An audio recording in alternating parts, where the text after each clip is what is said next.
Hello বন্ধুরা, দেখো আমার দুপুরে রান্নাবান্না সমস্ত কিছু কমপ্লিট হয়ে গেছে। তো আজকে একেবারে সিম্পল রান্নাবান্না করেছি। তো তোমাদের দাদা ভাইয়ের জন্য খাবারটা বেড়ে রেখে আমি গেলাম, আমাদের বাড়ির সামনে গণেশ পুজো হয়েছে, তো ওখানে পুজো হচ্ছিল। তো ভাবলাম আমিও একটু দেখি, তোমাদের সাথেও শেয়ার করি। তো পুজো দেখে পাপাকে নিয়ে এলাম দোকানে, আর পাপা দেখো চুপ করে চকলেট নিয়ে খাচ্ছে। তারপর মা নিয়ে এলো প্রসাদ, তো আমি একটু প্রসাদ খেয়ে নিলাম। তারপর তোমাদের দাদা ভাইও খেয়ে চলে এসেছিলো, তো ও একটু প্রসাদ খেলো, পাপাও একটু প্রসাদ খেলো, আর মাম্মাও চলে এসেছিলো।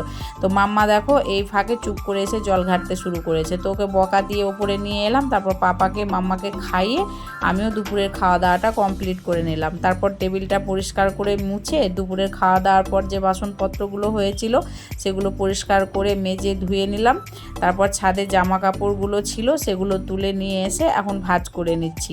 জামা কাপড়গুলো ভাঁজ করছি আর মাম্মার সাথে বক বক করছি। তারপর ঘরগুলো ঝাড় দিলাম, এখন যাব ঘুমোতে। তো আজকের মিনি ব্লগটা এই পর্যন্ত, টাটা।